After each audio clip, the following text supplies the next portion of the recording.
Welcome. This is ActiveSpirituality.life.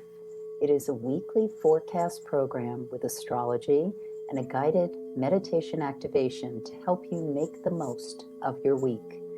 It's run by Pamela Cucinell, that's me, the astrologer, and Suzy Meszoly, Master Healer. We invite you to find out more about our individual work. Suzy Meszoly, SuzyMeszoly-healer.com, or insightoasis.com for astrology. You can also find both of us at activespirituality.life, and we look forward to your joining us every week. Please share with your friends. Here we go. Hi, everyone. Welcome to activespirituality.live. Pamela Cucinell, Suzy Meszoly here every week with you. Pam's going to let us know all about the week starting September the 11th. This is week 37 of this year. What's in store, Pam? Monday, the 11th of September. And as I begin, all the times I give are Eastern times, so adjust depending on where you live. The data is good, but you have to do that time change thing. So September 11th, of course, being a New Yorker is a special day, even though I don't live in New York anymore, but it is. And today, the moon is in the sign of Leo, so I always kind of note that, just knowing for many people, it's a Memorial Day. People who lost people who lost faith, people who came to a new way of seeing the world. And numerologically, this is a day with a lot of resonance. So the moon in Leo, with challenges as it flies through the sky, from our perspective. Of course, the moon is actually a satellite of the Earth, unlike the other planets that seem to move around from our geocentric perspective. And wherever the moon is also indicative of the emotional weather of the day. So in Leo, there's always a ramp up of emotional dynamics. And for some people, that's drama. For others, it's storytelling. For certain people, it can feel too much. Each sign is connected to an element. In the case of Leo, it's fire, it's fixed, which means it has a lot of stick-to-itiveness. And so we can hold the note, we can hold the story, we can hold the drama. And on Monday, it looks like a day that's very full in that way. This isn't necessarily bad, especially for people who are evoking a mood. So I would see this as a day where we can spin a tale, hold interest, captivate, especially people who are good at verbal explanation, calling attention to themselves in charismatic ways.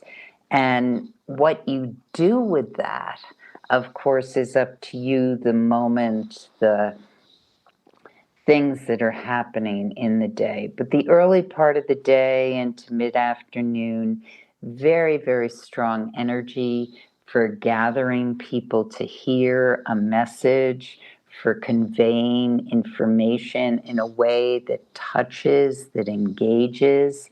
It's very, very good for that. And it can promote a lot of deep healing as we get onward in the day, regardless of if a person has a personal connection or resonance with 9/11. It could also be something totally not connected with that. People going through some sort of decision or cleaving or their own grief totally unconnected with that big story that hangs over this day. Also, days of difficulty, infamy, like Pearl Harbor. These are days where people are born, people get married, businesses start. So days do not have a constancy about them, but they do give us an opportunity to remember. Also, keep in mind, Mercury is retrograde. A lot of the planets are retrograde now, all the outer planets. So and the generational planets of Jupiter and Saturn. So there's a lot of depth with how we are feeling or remembering or revisiting. And it can be personal or it can be, as I said, a big statement in the world. A lot to grieve about as our world is really changing. And in order to move into the big cycles of transformation that are expected for human evolution over the next 2, 5, 10, 25, and beyond years, it's important to meet that grief, deal with it, come to terms with it, and integrate it into what that means for you. And choices are something good to make on this day, especially as we proceed into the week and see what we are unfolding into. Remember, these are the days before the new moon that happens midweek, and we may feel as though we have a longer than usual dark of moon period. Those who listen to me for a while know that when I speak about the dark of moon period, it's the time when the sky is blackest and we can really see the stars. And the moon is slipping into total disappearance. And so when we're in that place, we're in a place of inviting in new potential, but also sloughing off old stories, old ways of being, coming to terms with how we want to shelve information, cast it off, integrate it, recycle it, have it be something that regenerates what we do next. Tuesday the 12th, the moon is also in the sign of Leo. A bit different with how this day folds out, however. In the morning, we can feel real strong energy surges, especially with wounds or things that we have come to terms with. The important thing about this day is do not have fixed plans, like things written in stone that you can't finish off before we get to mid-morning. Because what happens is that moon, as it's traveling through the sky, makes a geometric picture to Uranus, the planet of change and surprise. So it's highly likely that whatever you had thought the day was going to look like, especially as we get into mid-morning and beyond, something happens. There's again, Mercury's retrograde, so computers may go down, can't get on the internet, your phone decides to glitch out, you didn't make the train connection. These are all reasons to make us like really uncomfortable if we haven't pre-planned. So what's valuable is to know that something may go awry. It may not be electronic. It may be you suddenly realize, oh my goodness, There's a sale on donuts. I have to get donuts. Sorry, that just popped in my mind. But not electronics. You don't want to buy electronics when Mercury's retrograde if you can avoid it. So it may be something comes up that it kind of derails what you had originally intended. And it's not bad as long as you don't make sudden movements, you kind of flow with the change. Okay, the river's going this way now, I'm moving in that direction. The moon goes void, of course, at 11:06 a.m. And once this happens, we've got a moon void, of course, in Leo the whole rest of the day. So it is fabulous for creative types, for people who are kind of in the zone, sort of working on what they're working on, making something happen, people who want to invite in serendipity. It's also wonderful for play, for letting your mind go wherever it may go. If you've got a bunch of powerhouse meetings on this afternoon or things you absolutely have to do, just keep in mind that things that are said to be contractual or going to happen may not transpire as thought. Because when the moon is void, of course, and Mercury is retrograde, there just doesn't seem to be the stuff provided for follow through to have things go as was dictated, deemed, or said. Can be a great day for creative exploration. Not so much signing the dotted line or doing things contractual. So when and if you can, push that back to another point in time.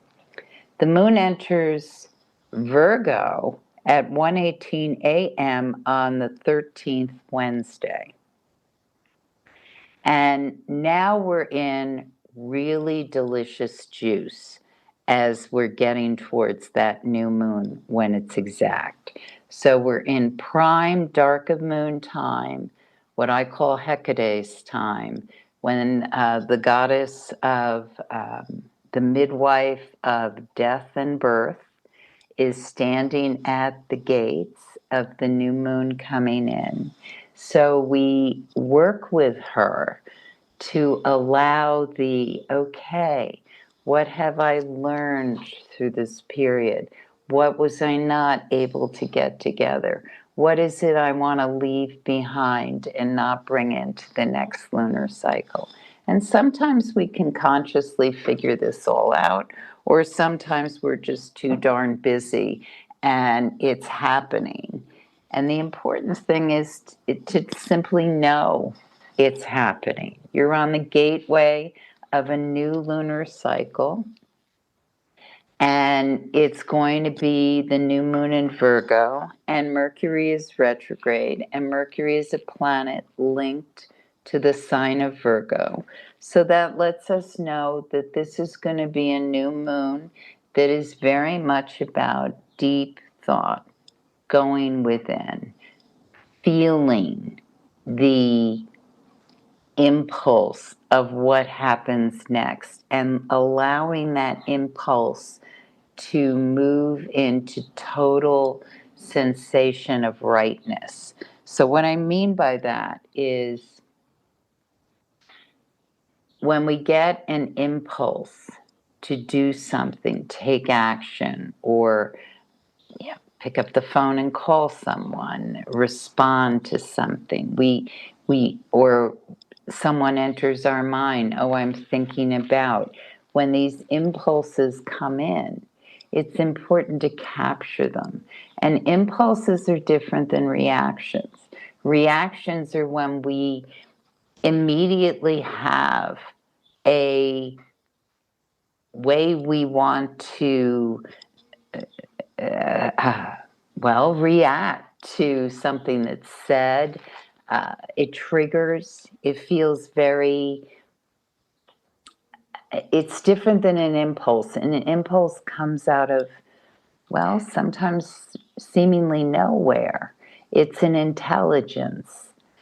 A reaction is we are triggered by something that has been a catalyst and is making us react.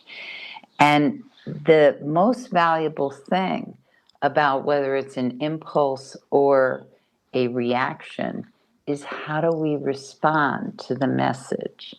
So, with this dark of moon period, which I consider this an incredibly rich healing few days, it is so valuable to really give not only thought, not only the thinking brain on how we are going to respond to whatever is calling to us, but the heart brain, okay, or the heart intelligence, right? That's a better way to say that.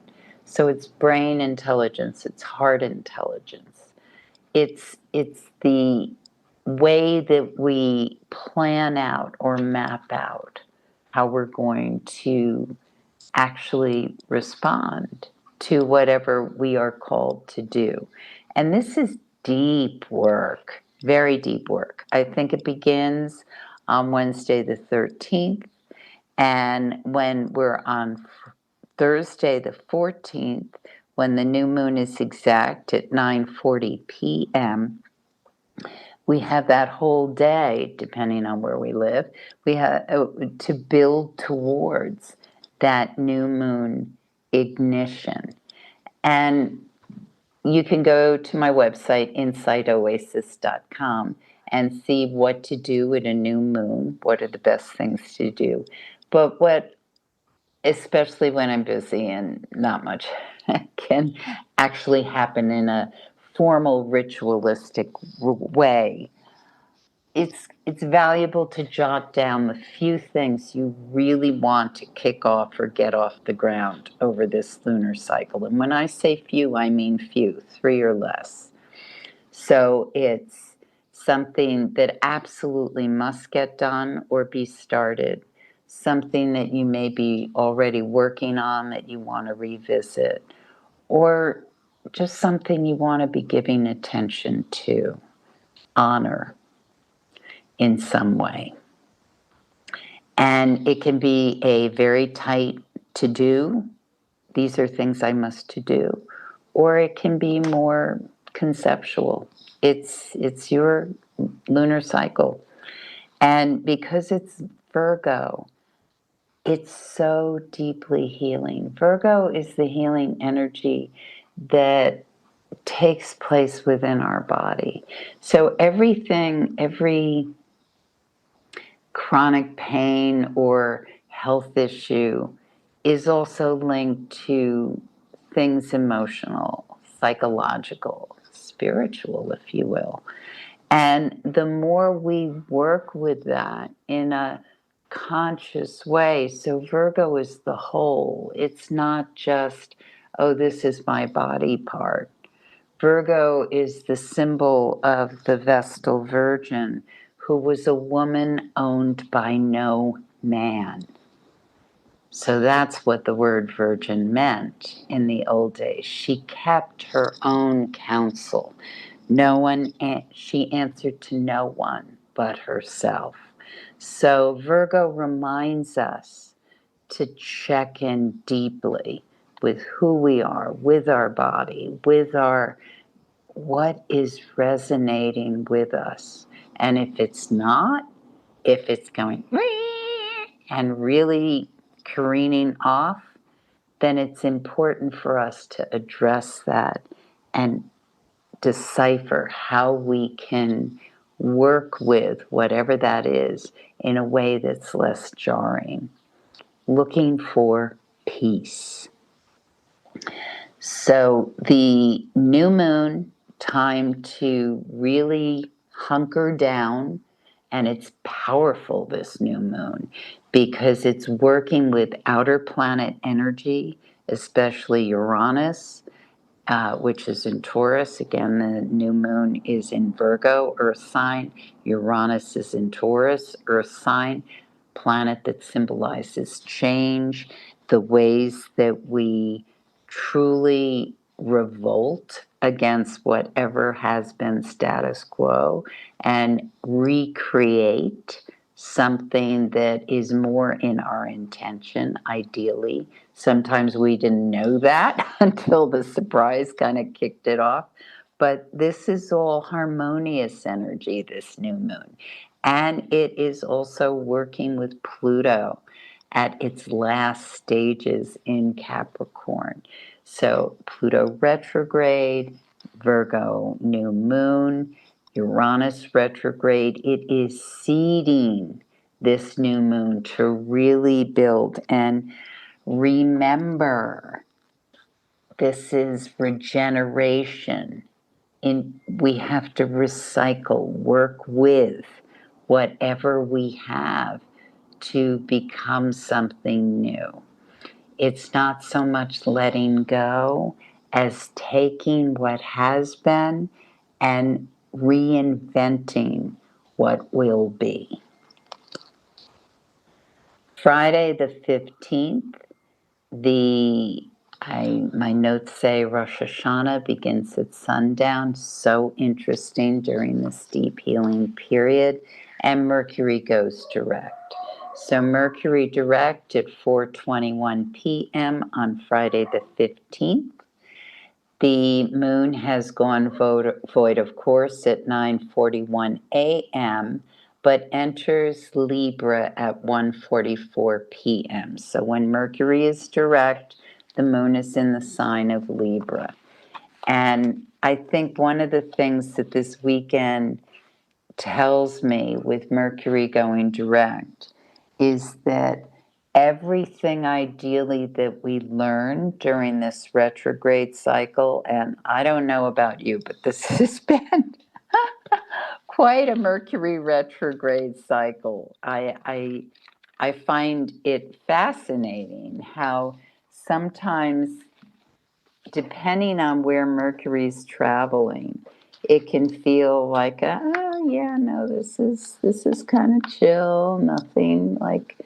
Nothing really was that upsetting or crazy. And then other times it's like, wow, wow, wow, wow. And I think one reason that's true in this case is Mercury has been retrograde in Virgo.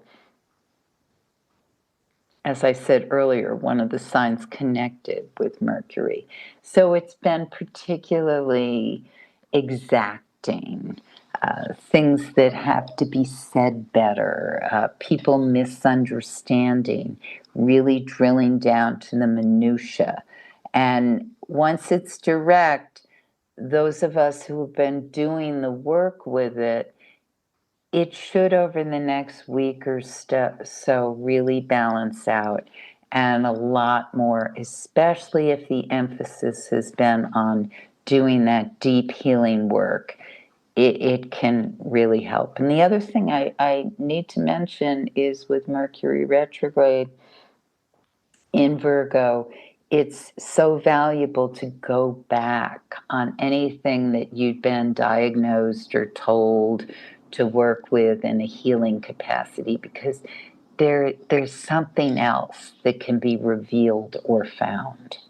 So the weekend looks with that moon in Libra as though there's great potential for making peace, for kind of resolving things that may have come up during this retrograde cycle. But understand, some of that is going to be, okay, here are the lines in the sand. Because we can litigate, mitigate, be diplomatic forever, but there is a certain posturing that needs to happen, especially in some situations where there's only as far as you can go.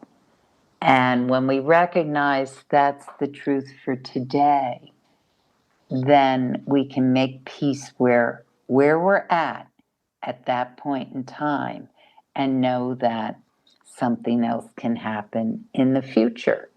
The moon goes void, of course, 9:06 p.m. on Sunday night. And so use this Libra moon weekend for making that peace, if that is available to you, but also for enjoying the harmony, the beauty, the cultural aspects that happen through humankind. And put yourself in the place of this is what human beings can do when they transcend the mundane. And now I turn it over to Suzy. Oh, this is what we can do when we transcend the mundane. Show up every week doing this fabulous program, which I appreciate so much. Thank you, Pam, that you do this every week. If you don't get enough gratitude from our listeners, you're getting it from me, because I write it down on every single day, what to expect, what to look forward to. And as you know, whenever I have big events or big decisions coming up, I always check in with you beforehand and ask you what would be a good time to do something, which is a really great way to engage our wonderful astrologer friends out there. Okay. Thank you. Okay, so let's deep into some healing. So I invite everyone just for 10 minutes. And of course, if you find these meditations particularly helpful, you can just hit replay and download them and use them again and again and again, which is what I know some people do. Okay. So just take 10 minutes now. Take a few deeper breaths. Just make a few little body adjustments, making sure that we're sitting up straight. You can tip the chin in slightly towards the chest. You can also put the tongue to the roof of your mouth, which helps to align the energy centers and especially opening up the third eye and the crown chakra. And just take a few breaths to check through your body, making sure that you feel comfortable and relaxed, of course, as much as possible. And then bring the energy, your awareness to the heart center. And it might be very, very clear to you what you would like to heal. But if it's not, we can always go a bit deeper. And just notice if there are situations that have happened recently, 5 minutes ago, or in the recent past, during the last few months, or even go back all the way through the many years you have been alive. And most of us know that there are still events that happen to us in our childhood or when we were in our teenage years that still might have some residue, still might have some pain. And we know now through developments in science, when we are looking at the brain, that sometimes these traumas that we have experienced in the past actually leave a mark, and they can actually inform our life moving forward as well. So just notice if you have any of these events that you think might be in your life that might be informing the way that you live now. We might think of this also as PTSD or some pain that we carry. So just notice if you have anything that is very strong or, for example, something that happened to you, and when you think about it now, you still have a strong body reaction, a strong visceral reaction. So let's go into healing these events from our past, from the recent past, from the long gone past. We can even delve back all the way into past lives if we are considering this existence in its linear way.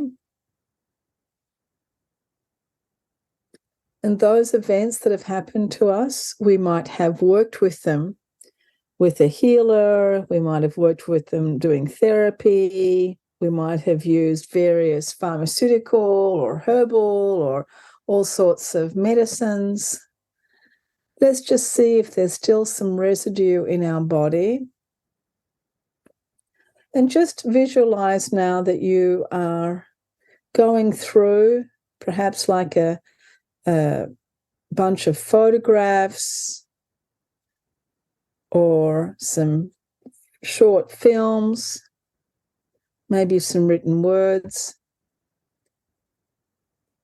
and just find the ones that are still triggering.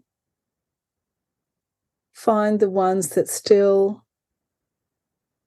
have the strong trigger.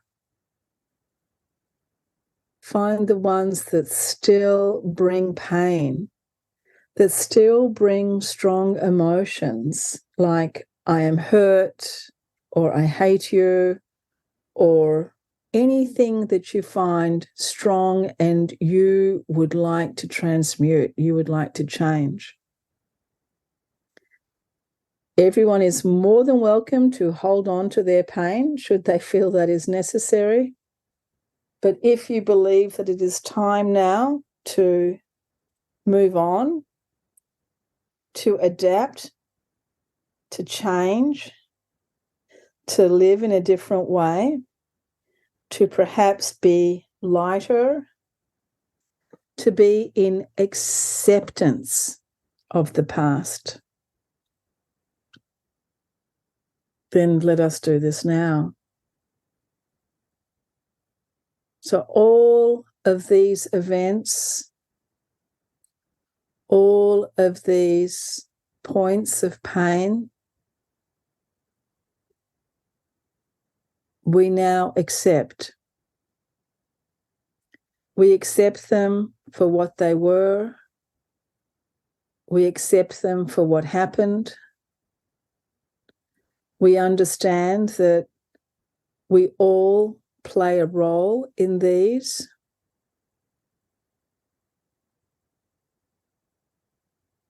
We might not be able to see that role.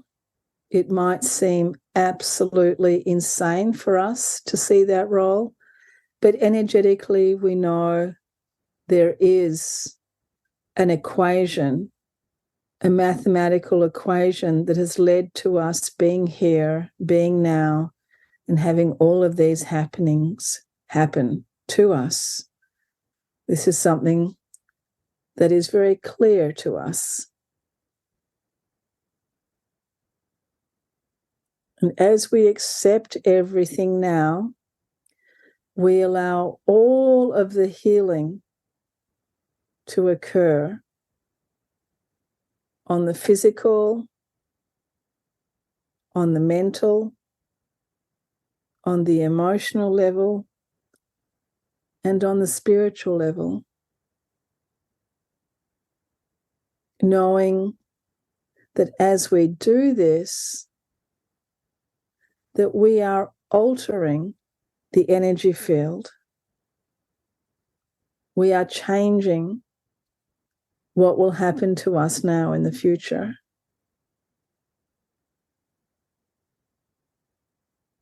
And in this acceptance, we transform all of the pain into wisdom. Wisdom that this is a place where we have a choice. that there is a place, our realm, where there is suffering, there is sickness, there is death. We understand this and we accept this.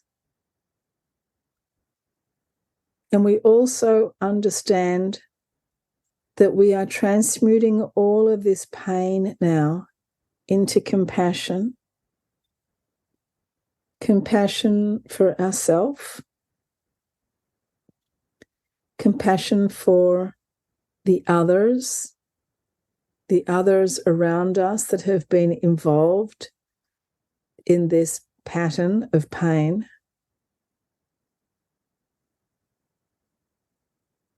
And for all beings everywhere.